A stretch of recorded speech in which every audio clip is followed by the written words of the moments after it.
নমস্কার বন্ধুরা, শুভ সকাল। আমার চ্যানেলে তোমাদেরকে স্বাগত। তো আমি ব্লগটা একটু দেরি করেই এখন থেকে শুরু করছি। এখন ঘড়িতে বাজে 10:30 মতন। তো তোমরা সবাই তো জানো আমার ছেলের শরীর খারাপ, তো একটু উঠতে দেরি হচ্ছে, রাতে বারবার উঠতে হচ্ছে ওকে। তো কালকে রাত থেকে আর জ্বরটা আসেনি, তো তাই জন্য এখন থেকে আমি ব্লগটা কন্টিনিউ করার চেষ্টা করছি। তো থাকো সঙ্গে, দেখা যাক কতটা কী করতে পারি। এই তো ওকে ঘুম থেকে উঠিয়ে ফ্রেশ করে একটু জল বিস্কুট খাওয়াচ্ছিলাম। খেতে চাইছিল না, এক প্রকার একটু জোর করেই খাওয়াচ্ছিলাম।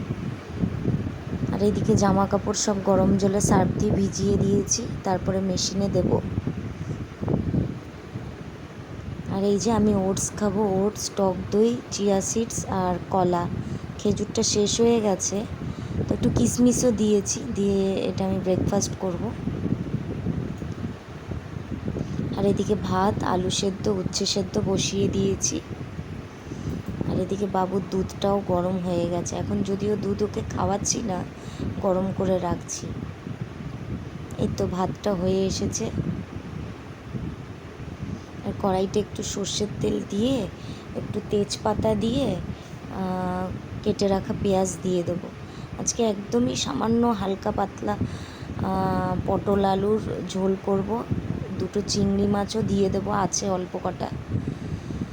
তো এই যে পেঁয়াজটা ভাজা হয়ে গেছে, এবার আলু আর পটলগুলো কেটে রেখে ধুয়ে রেখেছিলাম দিয়ে দিচ্ছি, দিয়ে একটু নেড়ে চেড়ে নেব। তো বন্ধুরা, আলু পটলের অনেক রকম রান্না পারি, তার মধ্যে এটা আজকে একদমই হালকা, জাস্ট ছেলের শরীরটা ভালো নেই, তো সেই জন্য একদম খুব কম মশলায় পাতলা ঝোল করব। এই তো নেড়ে চেড়ে নিয়েছি। এবার এর মধ্যে একটু নুন আর একটু হলুদ দিয়ে দেবো, দিয়ে ভালো করে একটু আরেকবার নাড়াচাড়া দিয়ে নেব। তো বন্ধুরা, ভিডিওটা ভালো লাগলে লাইক, কমেন্ট, শেয়ার করো, আর দয়া করে প্লিজ সাবস্ক্রাইব করো। তোমরা কমেন্ট করলে আমারও খুব ভালো লাগবে এবং আমি তোমাদের সব কটা কমেন্ট পড়ি।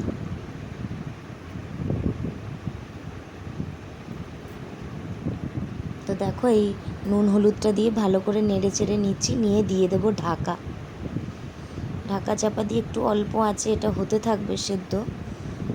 তো ততক্ষণে ওদিকে চলুন অন্য কী আছে করে নিই। আর এদিকে বাবুর জন্য ভেন্ডি সেদ্ধ বসিয়েছি অল্প কয়েকটা। এই তো আলু পটলটা ভাজা হয়ে এসছে, এবার দিয়ে দেবো জিরে গুঁড়ো।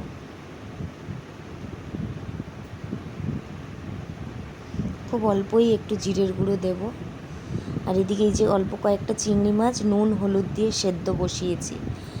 তো তরকারিতে আপনারা এইভাবে চিংড়ি মাছ না ভেজে একটু নুন হলুদ দিয়ে সেদ্ধ করে দেবেন, দেখবেন চিংড়ি মাছটা দেখতেও সুন্দর লাগবে, খেতেও সুন্দর, নরমও থাকবে স্বাদটা। তাই তো চিংড়ি মাছটা হয়ে এসছে, আর এদিকে আলু পটলটাও কষা হয়ে গেছে। এবার দিয়ে দেবো চিংড়ি মাছগুলো এর মধ্যে, জল সমেতই দিয়ে দেবো, দিয়ে আর একটু ভালো করে কষিয়ে নেব, কষিয়ে তারপরে জল ঢেলে দেবো।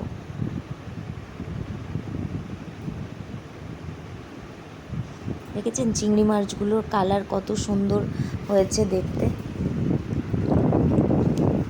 এভাবে আপনারা চিংড়ি মাছ করে দেখবেন, আশা করছি ভালো লাগবে।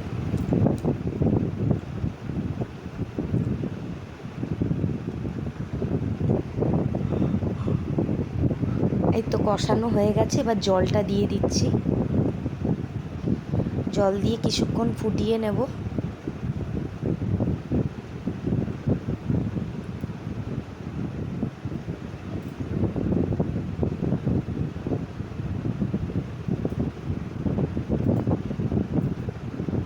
ঢাকনা চাপা দিয়ে ভালো করে ফুটিয়ে নেব। দেখেছেন ঝোলটা কতটা পাতলা হয়েছে, কোনো মশলা নেই, কিছু নেই, একদম হালকা পাতলা। মাঝে মাঝে এরকম করে খাবেন, দেখবেন ভালো লাগবে, মুখের স্বাদও ফিরবে এবং খেতেও খুব ভালো লাগবে। একটু বাতাসা গুঁড়ো করে দিয়ে দিলাম, অল্প একটু সামান্য। নুনটা মোটামুটি আমার ঠিকই থাকে, টেস্ট করতে হয় না যদিও। আর এই যে এদিকে মেশিনটাও চালিয়ে দিলাম ওই জামা কাপড়গুলো করে। আমি মেশিন চালালেই বন্ধুরা মেঘ এসে আমার বাড়িতে হাজির হয়ে যায়, বুঝতে পারি না কেন। এতক্ষণ খুব সুন্দর রোদ ছিল। তো বন্ধুরা এই যে আমি ঘরটা ঝাড় দিয়ে মুছে নিচ্ছি। তো রোদ যেহেতু এইসব কাজগুলো সকালে হয়, তো আপনাদের আর দেখানো হয় না। আর সাত সকালে কি ঝাড়ু দেখাবো, ঝাড়ুর মুখ ওই জন্য দেখাই না। তো ওই জন্যে আজকে যেহেতু দেরি করে করছি তাই আপনাদের দেখাতে পারলাম। তো এই যে দেখুন আমার ঝোলটা কি সুন্দর ফুটে এসছে, কত সুন্দর কালার এসছে। তো চলুন নামিয়ে নিই। আর এদিকে এই যে বাবুর গরম জল বসিয়ে দিয়েছি খাওয়ার। আর একটু সর্ষের তেল দিয়ে কিছু গোটা সর্ষে ফোড়ন দিয়েছি, করব আমের চাটনি। তো আম দিয়ে দেবো কেটে রাখা, আর তারপরে নুন হলুদ দিয়ে আমটা হালকা একটু ভাজা ভাজা করে তারপরে জল দিয়ে দেবো। এই তো নুন হলুদটাও দিয়ে দিলাম, দিয়ে ভালো করে একটু নাড়াচাড়া দিয়ে নেব।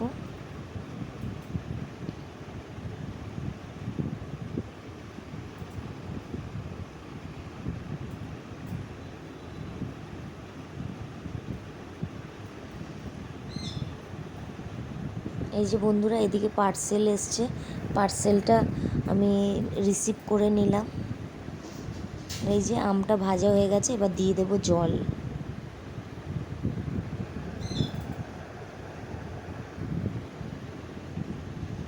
তো জলটা দিয়ে জলটা একটু ফুটুক, আমটা সেদ্ধ হোক। এই তো আমটা সেদ্ধ হয়ে এসছে, এবার দিয়ে দিচ্ছি বাতাসা।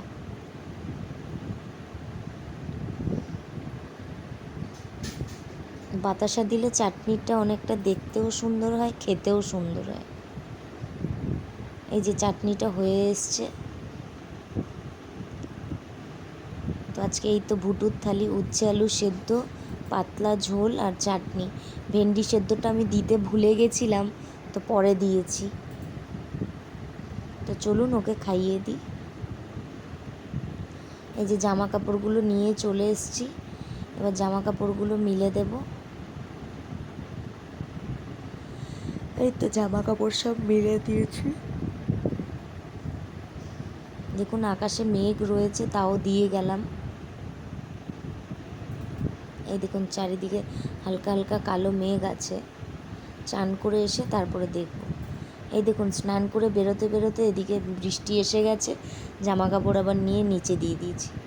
আর এই যে ভুটু দাদার বাবা বাড়ি ফিরে পেপার পড়ছিল, তো তার সঙ্গে ভুটু দাদাও একটু পেপার পড়া শুরু করছে। যেহেতু অল্প অল্প শব্দ পড়া শিখেছে, তো সেই কারণে একটু পেপার পড়ার চেষ্টা করে। তো এই যে বন্ধুরা শাকটা আমি বেছে নেব। আর আজকের মতন ভিডিওটা এখানেই থাক। আপনারা সবাই ভালো থাকবেন, সুস্থ থাকবেন, সাবধানে থাকবেন।